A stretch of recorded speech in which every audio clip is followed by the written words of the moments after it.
Assalamualaikum warahmatullahi wabarakatuh. Salam sejahtera untuk kita semua. Perkenalkan, saya Gusnita Linda, dosen Prodi S1 Desain Komunikasi Visual, Direktorat Kampus Kabupaten Banyumas, Universitas Telkom. Pada video ini, saya akan menjelaskan mengenai mata kuliah yang saya ampu, yaitu Cultural Studies.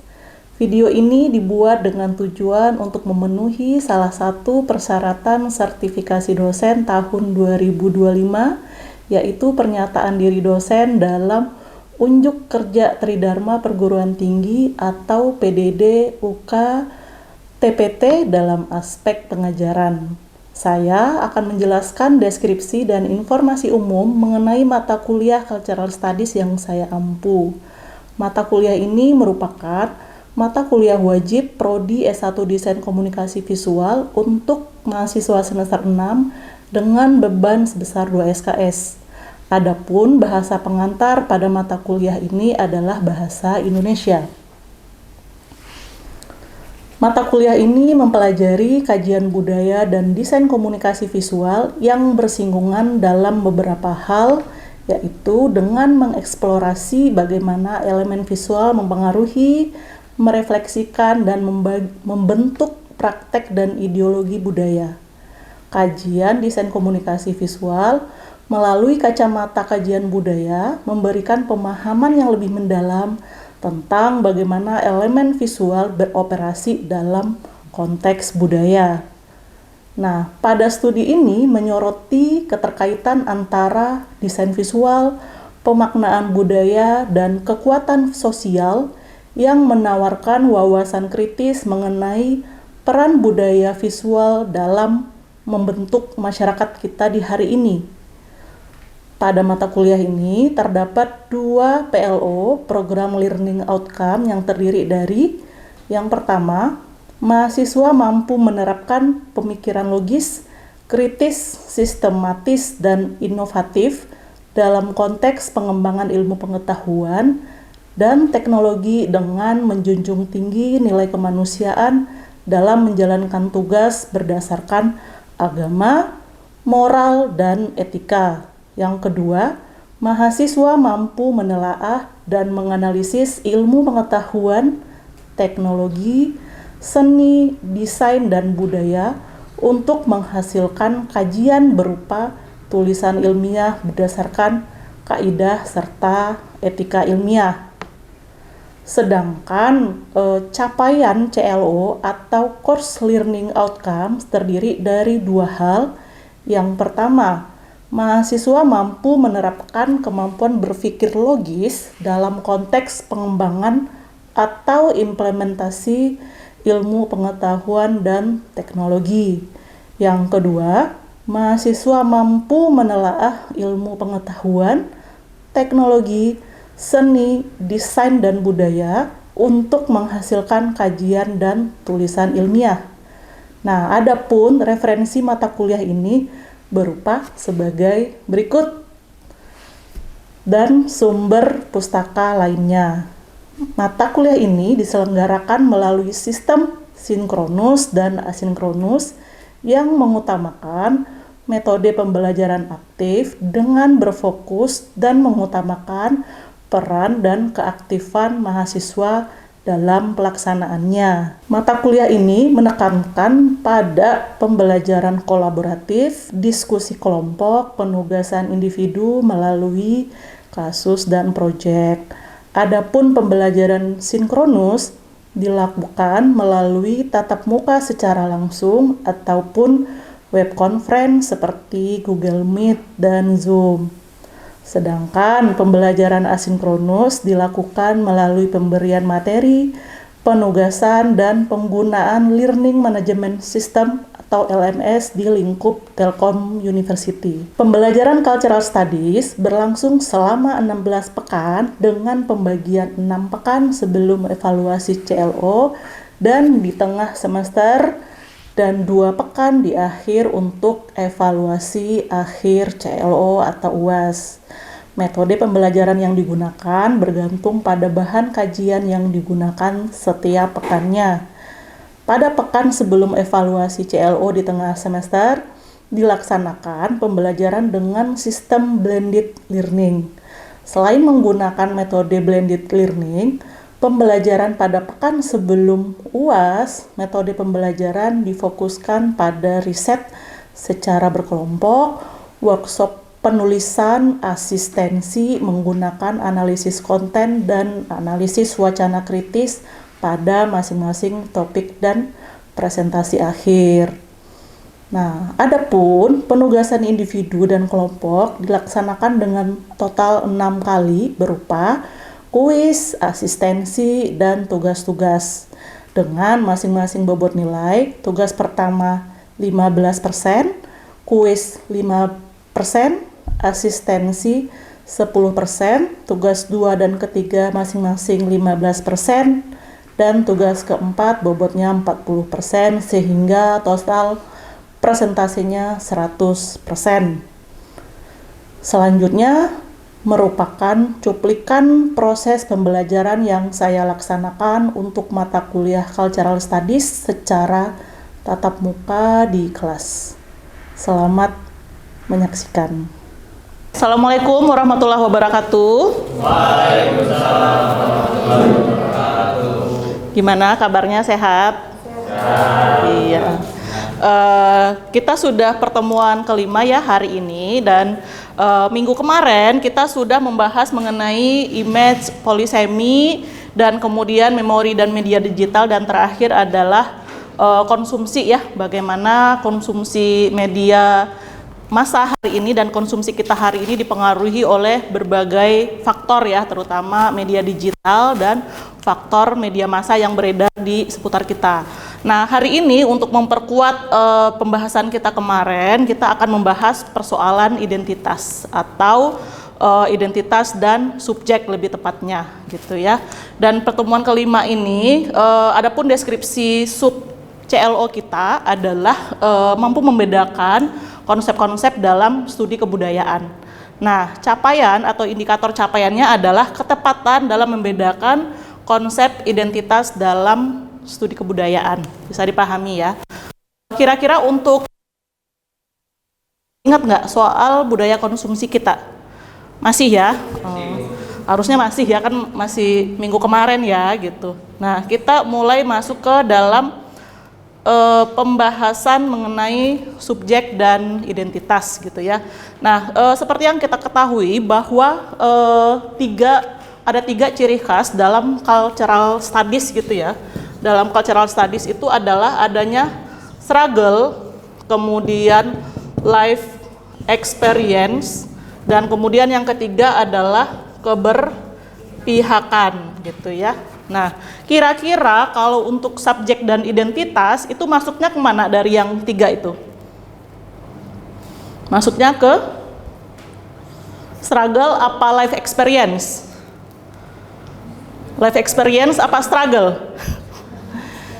Life experience, ya benar ya, Amara, life experience. Dan juga ada sedikit dari struggle-nya ya, karena seorang individu itu kan merupakan seorang subjek juga yang merupakan bagian dari bagaimana dia bisa bertahan hidup hari ini gitu ya.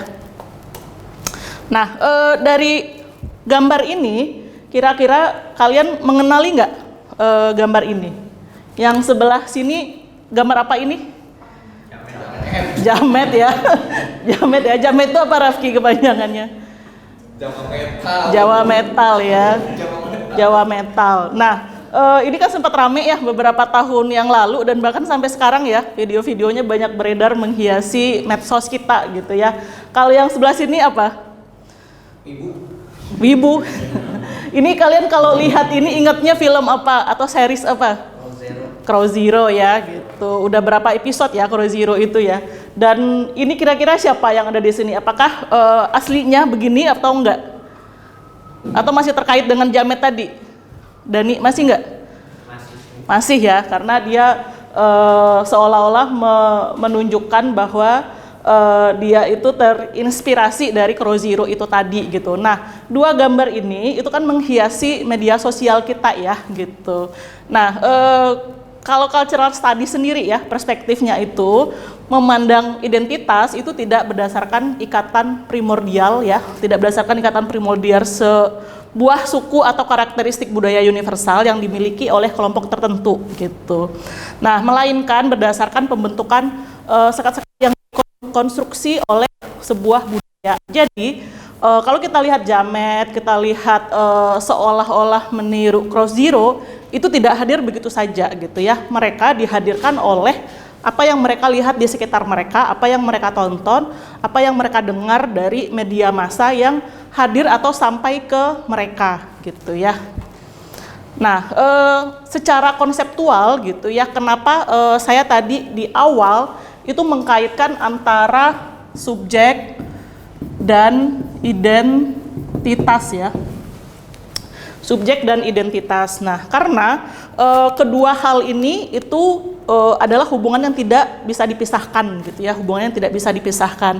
Kenapa? Karena identitas itu sepenuhnya merupakan suatu konstruksi sosial budaya. Pernah dengar istilah konstruksi? Pernah. Nah, Amara deh coba, konstruksi itu kira-kira apa ya?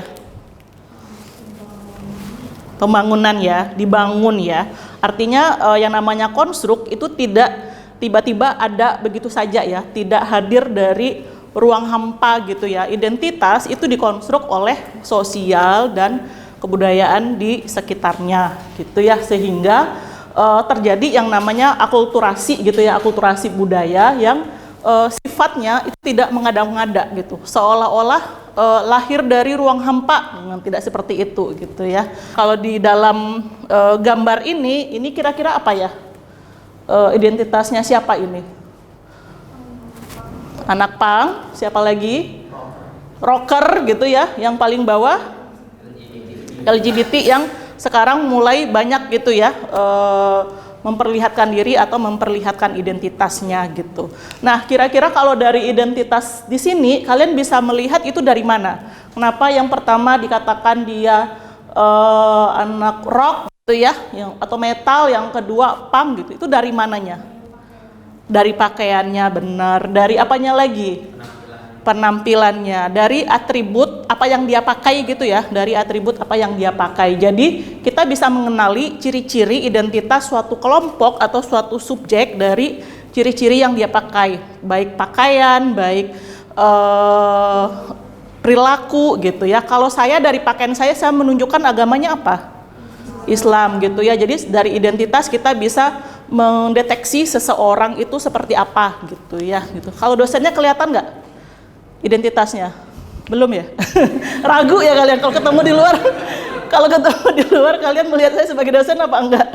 Nah, subjektivitas ini dia kan menyangkut diri ya, menyangkut diri atau identitas pribadi seseorang gitu ya. Jadi identitas pribadi seseorang itu kan kayak kalau kita gambar nih ya, kalau kita gambar, maaf ya gambar saya tuh rada jelek ya gitu ya.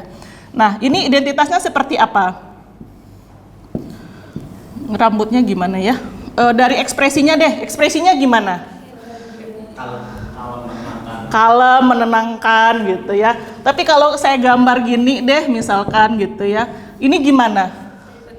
Sedih gitu ya. Nah, identitas atau subjektivitas seseorang itu juga salah satunya berdasarkan perasaan, emosi gitu, tidak hanya dari pakaiannya, dari apa yang dia pakai atau dari rambutnya gitu ya, tapi juga ekspresi yang terpancar dari seseorang itu gitu ya, termasuk juga kemauan atau hasrat dalam psikoanalisa disebut dengan desire gitu ya. Nanti kita akan bahas sedikit gitu. Nah, subjektivitas ini gitu ya, orang tersenyum, orang kelihatan murung atau sedih, bibirnya ke bawah ya, dalam DKV kan gitu ya, kalau bibir ke bawah itu pasti orangnya sedang sedih, atau bibirnya datar itu orangnya sedang tidak mood gitu ya. Manusia terkadang atau identitas itu yang menampilkan subjektivitas seseorang itu dipengaruhi juga oleh alam sadar dan alam tidak sadarnya dia gitu ya. Alam tidak sadar, anggaplah kalau orang ini nih dibelah gitu ya. Nah, yang muncul ke atas itu adalah alam sadar, dan ini adalah unconsciousness-nya gitu ya, alam tak sadar gitu ya, tak sadar gitu. Jadi apa yang kita tampilkan itu biasanya berdasarkan kesadaran kita gitu ya. Kayak saya di kelas nggak mungkin saya bilang, oh kalian bodoh gitu ya, di tit gitu ya, dan tidak boleh seorang dosen bilang mahasiswanya bodoh gitu ya, karena itu dianggap tidak sopan, menghakimi, dan pembulian bahkan gitu ya. Jadi kata-kata itu harus kita pilih. Kalau kita ngomong sama orang tua gimana, kita ngomong sama teman gimana kan gitu ya. Nggak boleh kita seenaknya tuh milih gitu ya. Nah, tapi gitu ya. Tapi identitas ini juga karena dia ada alam tidak sadarnya, dia bisa dipengaruhi oleh banyak hal di sekitar kita. Nanti coba kita lihat sekali lagi ya. Oke deh, sebelum kita ke slide selanjutnya, dari foto yang pertama, Mukti bisa menjelaskan foto itu apa? Foto gambar yang pertama? Kapitalisme. Tentang kapitalisme yang bagaimana? Jadi itu kayak apa ya, masyarakat yang konsumtif. Jadi apa ya, dikit-dikit tuh selalu membeli sesuatu. Di pasaran itu kayak mungkin mereka sebagai budak dari kapitalisme saja. Iya, sebagai budak dari kapitalisme gitu ya. Ariko bisa lihat nggak tulisan ini bacaannya apa? Yang di sini bacaannya apa? Kelihatan nggak? Kapitalisme is dead gitu ya. Katanya kapitalisme is dead gitu ya. Tapi itu dijual gitu ya. Dijual jadi baju, dijual jadi mug gitu ya. Dan kemudian katanya kapitalisme itu mendorong kita untuk mengkonsumsi terus-menerus kan gitu ya. Kalau di pertemuan minggu lalu kan gitu ya, bahwa kapitalisme itu mendorong kita untuk terus-terusan mengkonsumsi gitu ya, harus beli ini, harus beli itu. Tapi lucunya adalah kemudian itu dijual gitu ya. Kapitalisme itu dijual. Jadi secara tidak sadar, alih-alih kita menolak kapitalisme, tapi kita justru malahan membeli itu gitu ya, untuk koleksi lah, atau untuk apa, atau untuk tidak mau ketinggalan kan gitu ya, untuk FOMO kan gitu. Nah, kalau yang di bawah apa? Maksudnya apa? Dan hubungannya dengan identitas apa kira-kira, Fajri? Itu yang awal perbedaan. Tapi karena dampak perubahan itu jadi kayak semua orang tuh terlihat tuh sama. Oh iya, jadi misalkan orang Indonesia berasal dari beragam suku gitu ya, tapi ketika dia masuk ke dalam satu sistem tertentu, dia alih-alih identitasnya tidak lagi dari Papua, tidak lagi dari Padang, tidak lagi dari Jawa, dia malah jadi seragam kan gitu ya. Ada konstruksi sosial yang membuat orang itu jadi seragam, padahal tadinya itu berbeda-beda tuh pola pikirnya gitu. Nah, pendidikan yang bagus adalah pendidikan yang bikin kalian itu ketika keluar dari kampus itu bukannya jadi seragam gitu, tapi jadi beda-beda. Satu mau jadi ahli bikin video, satunya lagi ahli bikin iklan, satunya lagi jadi desainer. Jadi ketika kita keluar dari kampus ini sebagai anak DKV, kalian bisa keluar menjadi jadi ahli yang berbeda-beda gitu ya di bidang desain komunikasi visual. Nggak semuanya jadi bikin iklan, nggak semuanya jadi desainer grafis gitu ya. Jadi kalian punya kemampuan sendiri-sendiri gitu ya. Harusnya seperti itu identitas yang diharapkan dari perguruan tinggi kan gitu. Nah, kemudian bapak-bapak ini siapa ya kira-kira, ada yang tahu? Dinda tahu, Dinda? Enggak, pernah lihat nggak Dinda? Cuma di gambaran gitu doang. Tapi nggak tahu siapa ya. Nah, ini namanya Freud ya. Freud ini adalah bapak psikologi. Nah, di dalam cultural studies dipakai juga ilmu psikologi gitu ya. Nah, salah satunya yang ngomongin soal kesadaran dan ketidaksadaran seperti yang saya gambar tadi itu adalah Freud tadi gitu ya.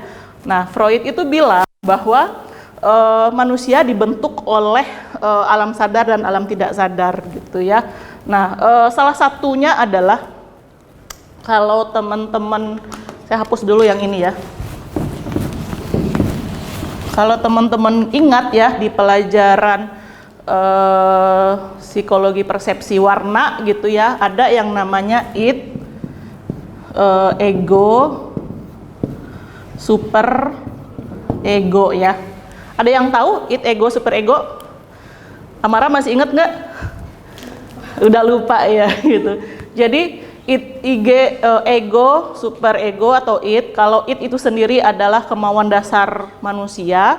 Ego itu, super ego itu adalah norma-norma yang berada di sekitar kita gitu ya. Bagaimana misalkan norma agama, norma sosial, norma adat itu membentuk kita bertindak gitu ya. Saya nggak mungkin bisa ke kampus pakai tank top gitu misalkan, karena normanya melarang untuk itu gitu ya. Dalam agama juga melarang untuk itu, sehingga saya harus memperhatikan penampilan ketika harus keluar rumah kan gitu ya gitu. Nah itu yang namanya super ego. Dan jadilah apa yang kita hadirkan sekarang, alam sadar kita ini gitu ya, alam sadar kita ini itu namanya ego gitu ya. Saya ngomong nih dengan baik-baik, dengan sopan santun gitu ya, nggak bisa marah-marah ke kalian. Nah itu yang hadir itu adalah ego tuh, nggak bisa tuh saya ngomong marah-marah, ngomong kata kasar sama kalian, nggak bisa gitu ya. Jadi yang hadir itu adalah kemudian ego gitu. Nah itu yang membentuk, kalau dari Freud yang membentuk identitas seseorang gitu ya. Nah kemudian ego tadi gitu ya, itulah yang didorong oleh ya alam bawah sadar. Nah, alam bawah sadar ini didorong oleh apa? Didorong oleh yang namanya desir. Pernah dengar desir? Atau bahasa Inggrisnya desire gitu ya. Desire tuh hasrat gitu ya, hasrat yang mendorong kita untuk bertindak gitu. Nah, kalian anak DKV kan seringkali tuh baju yang dipakai warna apa? Hitam gitu ya, gelap gitu warnanya ya gitu. Itu kenapa itu kira-kira? Apakah yang orang-orang kreatif itu selalu tertarik dengan baju-baju yang berwarna gelap, hitam gitu ya. Jadi seolah-olah kreativitas itu kalian ngerasa ya ingin tampil seperti itu gitu ya, ingin hadir yang berbeda, cukup berbeda gitu ya. Jadi kalau di kampus kelihatan tuh kalau anak DKV bergerombol itu kan berbeda dengan fakultas lain yang suka pakai baju seragam gitu ya. Kalau anak DKV kan nggak ada ya. Nggak ada kayaknya, karena secara identitas mereka pengen unik, otentik kan gitu ya, karena hasratnya mereka kreatifnya yang diutamakan atau imajinatifnya yang diutamakan gitu. Sampai di sini ada yang mau bertanya? Rafki ada yang mau ditanyakan? Dia tadi kayak udah mau mikir gitu. Oke, Mukti gimana?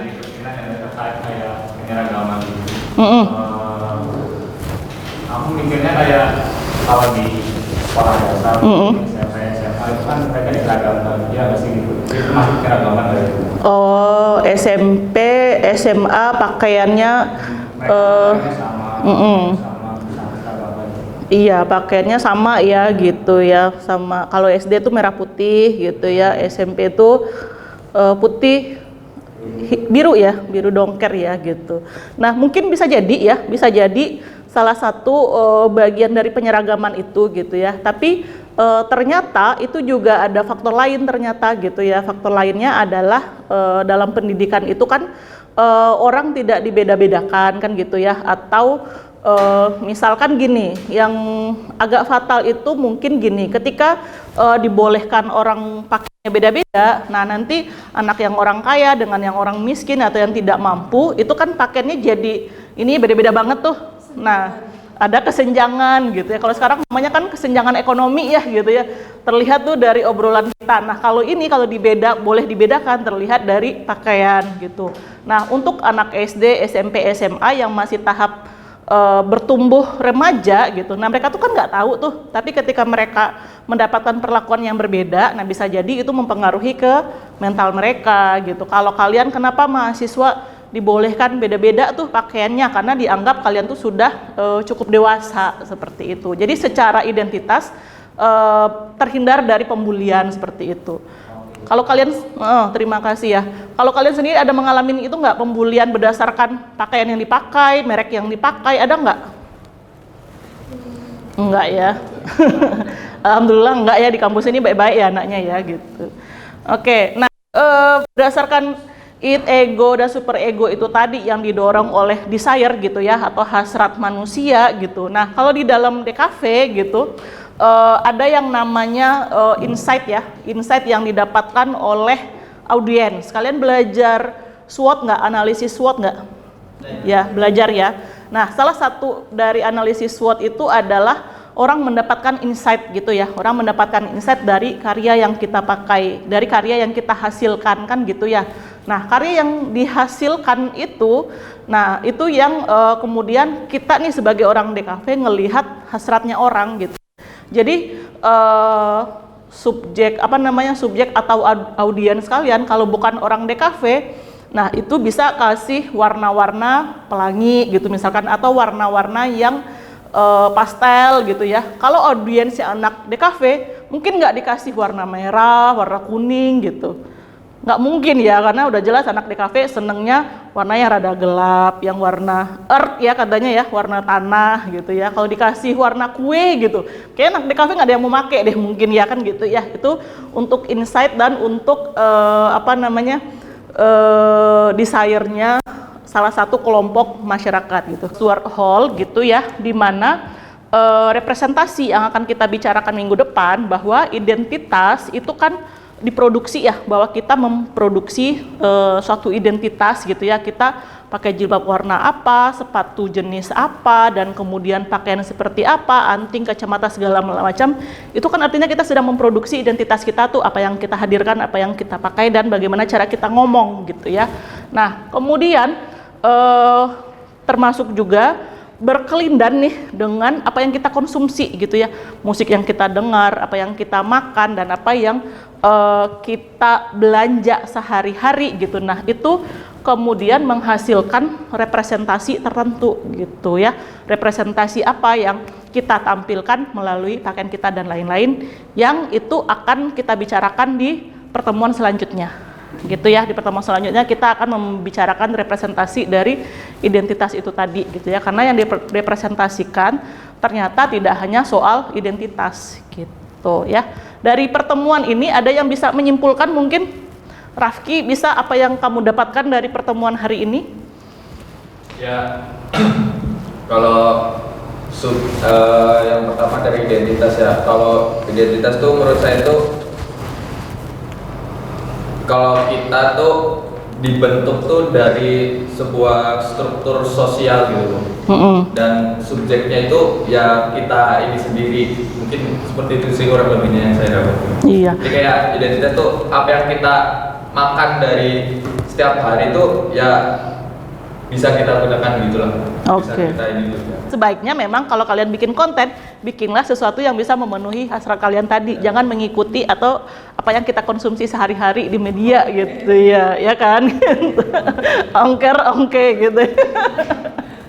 Oke gitu. Oke, berarti kalian udah cukup paham ya, alhamdulillah ya kalau cukup paham dengan materi ini. Oke, kita akan bikin tugas untuk minggu depan gitu ya. Tugasnya gampang. Saya sudah mengirimkan satu video di LMS, dan kalian tonton itu video, bisa sekali, 2 kali atau 3 kali sampai kalian paham, dan kemudian review berdasarkan materi kita hari ini. Gitu ya, review berdasarkan materi kita hari ini dalam 1 halaman saja, nggak usah banyak-banyak gitu ya. Jadi kalian review dan kasih argumentasi kalian, pendapat kalian mengenai video tersebut yang berhubungan dengan materi kita hari ini ya. Gitu aja.